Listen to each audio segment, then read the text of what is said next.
So I'm sitting home anticipating snow. We're supposed to get like 4 to 6 inches this weekend, which is, unheard of. But first, I'd like to say that my heart and my prayers and thoughts are with everyone in LA that are going through the fires. I couldn't imagine. I'm sitting here 4 days from my cardiology appointment that I had on Monday. It was just a regular follow-up visit. I'm so torn because I was telling my and I'm so glad I'm in therapy right now at this period, because I'm telling my therapist, like, I don't know how to feel. Like, I'm in a fog. Like, I don't know. Like, I'm relieved, of course. Like, I'm relieved. I'm grateful. Um, I feel blessed. All of those good feelings. But then it's also like,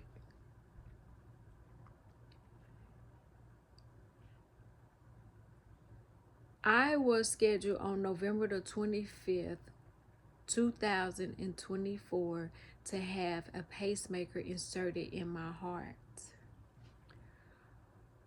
It took a while for me to be like, okay, this is what I need. But there was something in me that was like, but this ain't what you need. You don't need it. So my intuition was telling me, speaking loud and clear, like, no, that's not what you need. Stop listening to them.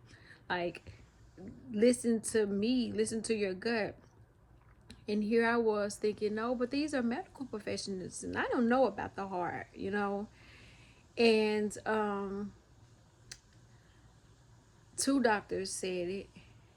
Then I went to my PCP and she was like, well, he's the best. And if he's saying it and he told my family member that that's what they needed, then that's what I would do. And like, I remember leaving my PCP's doctor's office in tears on the phone with my mom. I mean, I even yelled at my mom. Because the first she was like, you losing your faith, and maybe you going through this for somebody else, and maybe you going through this. And I was like, I don't want to hear about nobody else. I want to hear about me. I want to feel sorry for me. I want to talk about me. And that was like November the 8th. And it didn't sit well with me. There was something about it that just did not sit well with me. And I waited to call the doctor's office back to schedule the surgery, because I was like, if my PCP said, two heart doctors said it, I guess I need a pacemaker. Never before have I gotten a estimated cost of a surgery.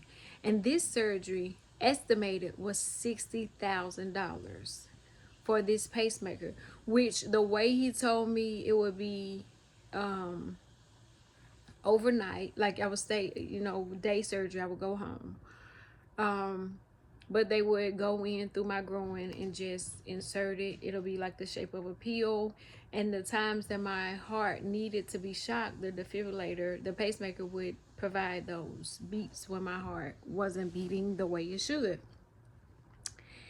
And I've always felt like my body does not do well with foreign objects. The Mirena, all of that stuff, my body just, it does not do right with those, types of things. So I wasn't 100% comfortable with it.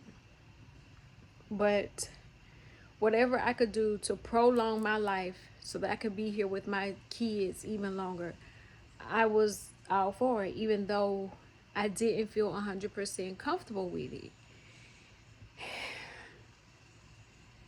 Things happen, I started planning for the worst. Like, I was sitting my kids down having these difficult conversations, like, if mommy doesn't make it, this person's in charge, and if this doesn't, do this and do this, and let your dad handle the little one. Like, I was making these arrangements.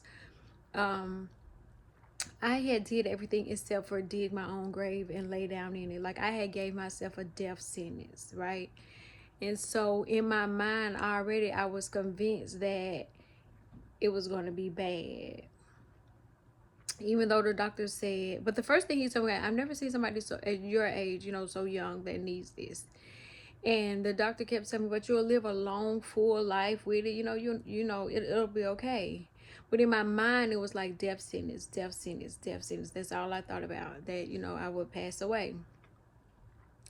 And so for months, that is the mentality that I had. I walked around like a zombie because I was, on autopilot, just doing things, preparing. Like, even when it got to the point where, like, pack your bag just in case, because I did ask, I do have some adverse reactions to anesthesia. So, I was like, I would like to be admitted overnight, for observation. So the bag was packed. It was sitting at the door in my bedroom. My daughter had made arrangements to stay with me, to be with me. My sister was making arrangements to drive me. My best friend was making arrangements to be at the hospital. Everybody was, making arrangements. Yet something on the inside of me was saying no. So I prayed about it. God gave me a different doctor to go see, and one that I trust. God knew I trusted him. The doctor knows I trust him, and he told me, I don't think that this is what you need. I think you need to be monitored again without the medication, because your MRI of the heart was normal. Your EKGs have been normal since you're no longer on the medication that you was on back in the summertime when you wore the heart monitor. And he said your vitamin D is low, your potassium is low, and those things can cause issues with the heart, such as what you've been having. Still, I was relieved when he told me the same thing that I felt. I was like, okay, good. So I canceled the surgery, or postponed the surgery, went into the monitor for another 30 days. And during these 30 days, when I tell you, I did nothing. I didn't get overly excited. I didn't get overly depressed. I didn't get down. I didn't raise my blood pressure. I didn't partake in any flowers. I didn't do anything that would have caused that little monitor to make any kind of indications that I needed any kind of operation. And it wasn't that difficult. The hardest part about the monitors is the adhesive, and it was one stuck here, and then one on my rib cage. And it's 24 hours except for when you take a bath and you change the pads and things like that. And my sister was like, start back wearing your watch so you can keep up with it. Because in the summertime, my heart rate was dipping in like the 30s. And I wasn't aware of that. I know the watch alerts you when it gets high, like when you're in rest and it reaches over 100. The Apple Watch will notify you then, but I had no idea it was dipping in like the 30s. And so I'm in the heart monitor. I'm taking it easy. The dad has the little one. Like I'm doing as less as possible, because when you get these results of these monitors, it's gonna be true blue and raw. So right before Christmas, December the 22nd, I put the heart monitor. I took it off for the last time, put it in the package, and sent it back.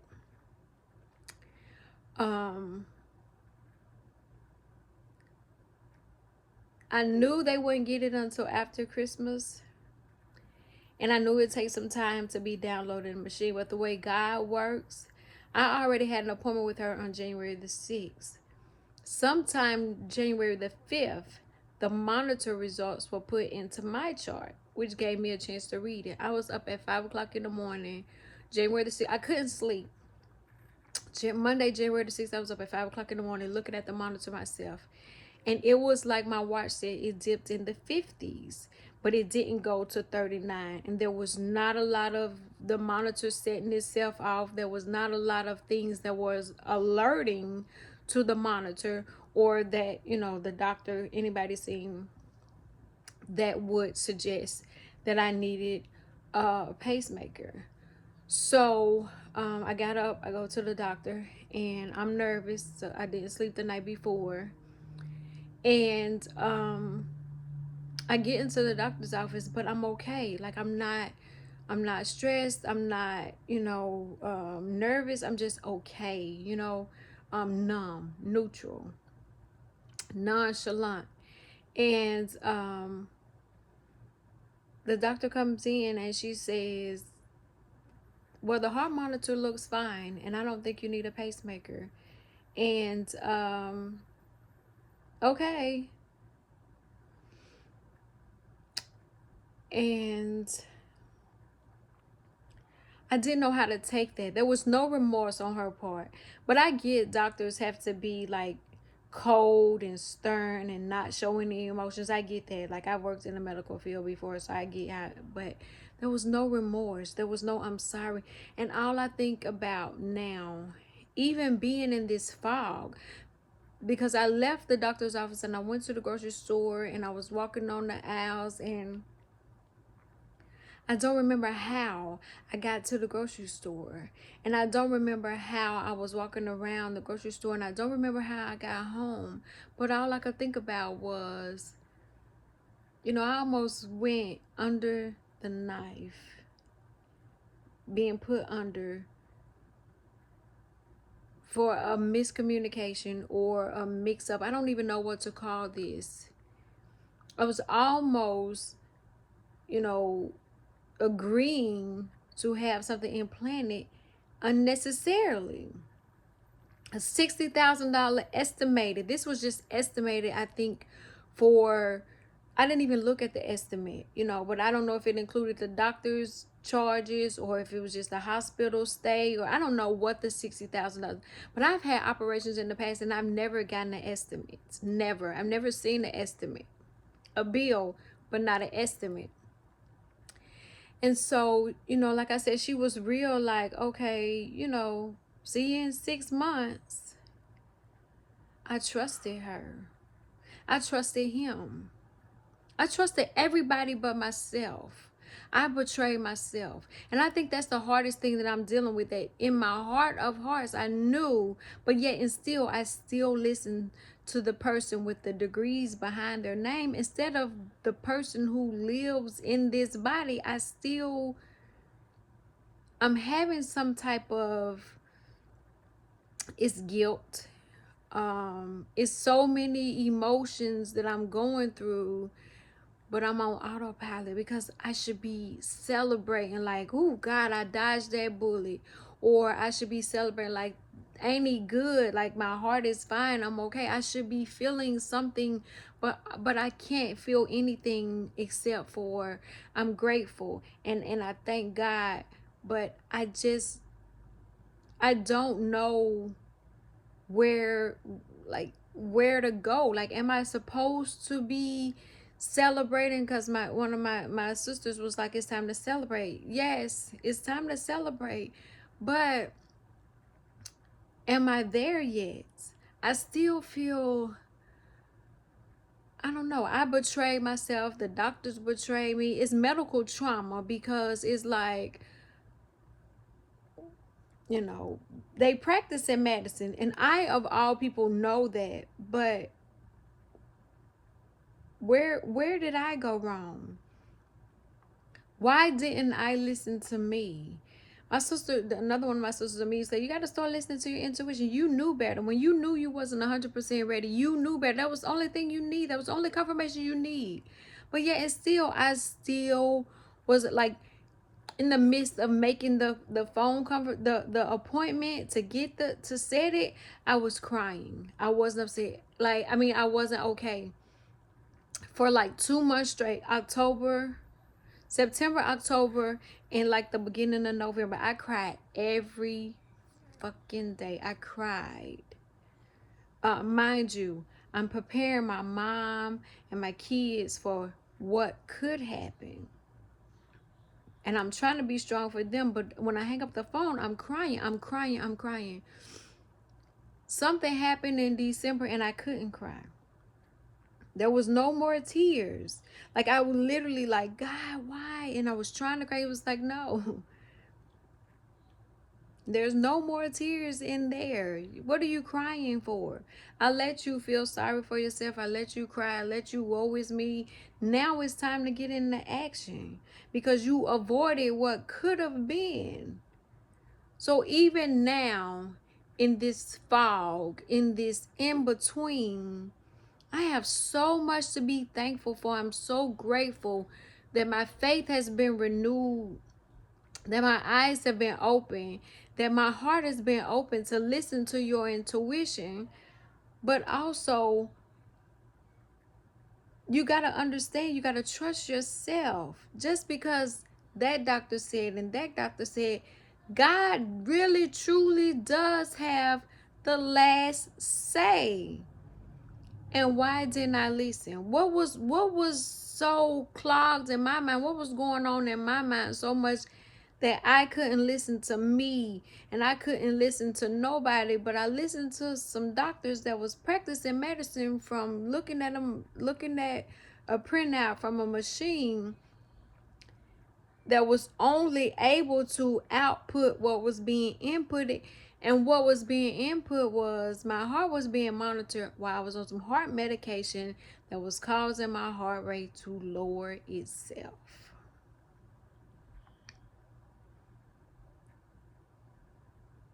Now, I don't really know what my testimony is. I don't know if my testimony is listen to your intuition. I don't know if my testimony is have faith. I don't know if my testimony is get a second, third, fourth opinion. I don't know what my testimony is yet. But in the midst of it all, I'm grateful. I'm thankful. I'm healed. I'm healthy.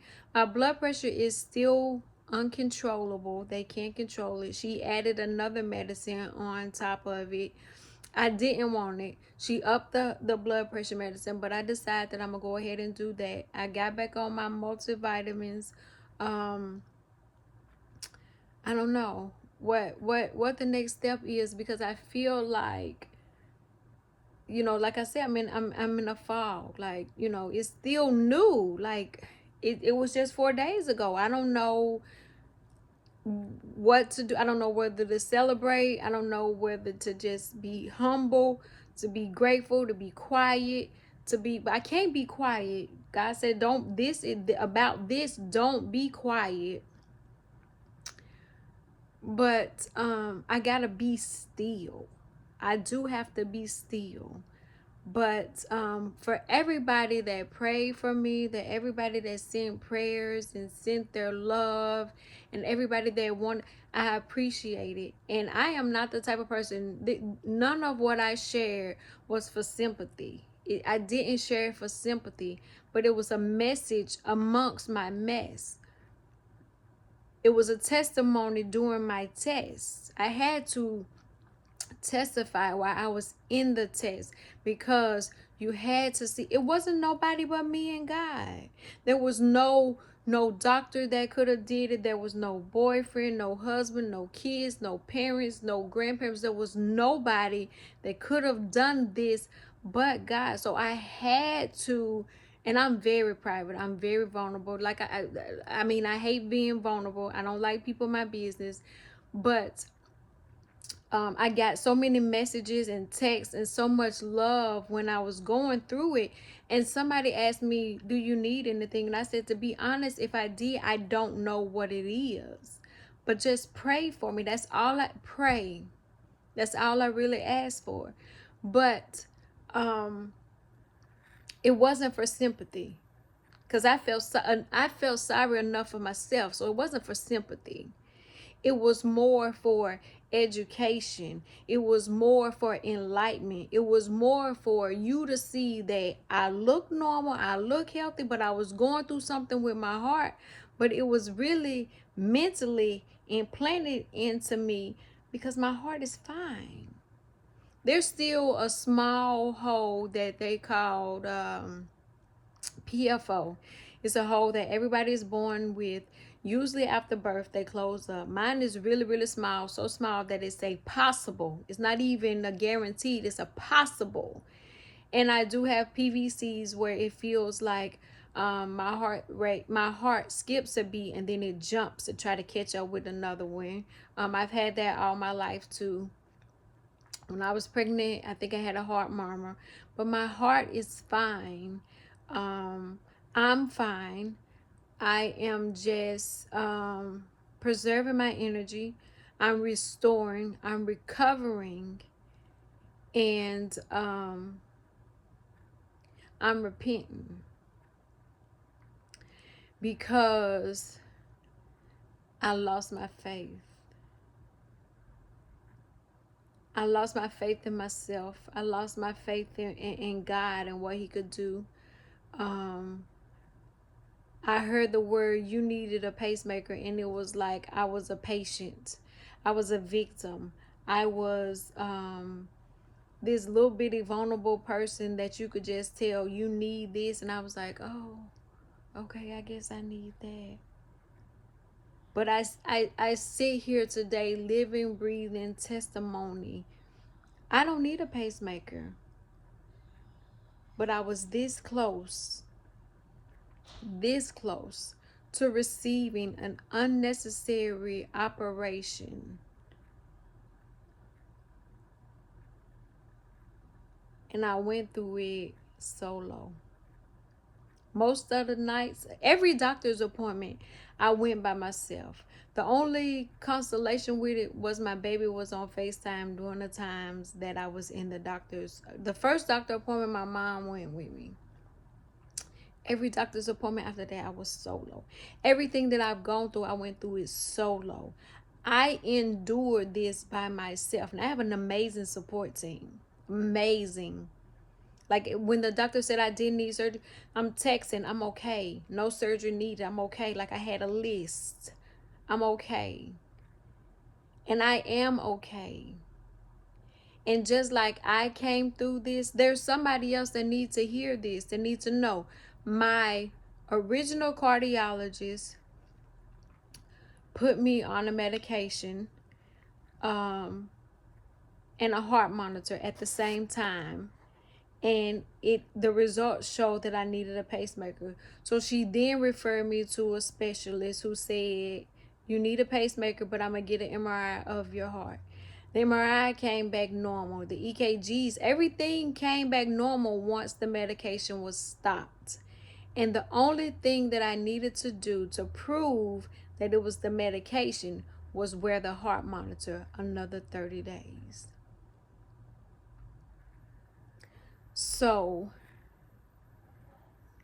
as I still process my next steps, because the thing that I want to do now is, and I've wanted to do it for a long time, but I want to educate and inform other people, especially people that look like me.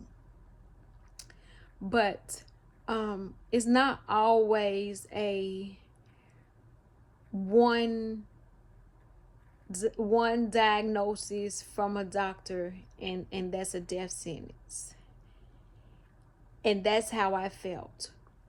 After doctor number 2 was like, you need a pacemaker, I was like, oh God, I need a pacemaker, Lord. I ain't old enough for a pacemaker. Pacemakers for older people. Like I didn't accept it, but then I did accept it. So I was on the fence, but I didn't listen to me. And normally I would, but it was like, it's the heart. I don't know nothing about the heart. My brother passed away with heart disease. Maybe it's hereditary. Like I was thinking all of the things, even thinking to like, how do I prevent it from happening to my kids? So if you don't get anything else from this video, ask for a second opinion, a third opinion. Don't just listen to the first thing they tell you. In some cases, this is not all cases. In some cases, you may need a pacemaker, or you may need a defibrillator, or you may need a hysterectomy. But that's not a one size fit all. And I know that. Like, I know that. But I allowed what man said to supersede what God told me. until I had no choice.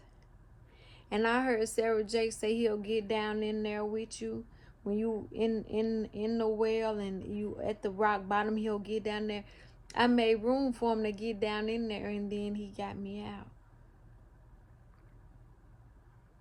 So I am blessed, highly favored, and I am so grateful that I got this second chance.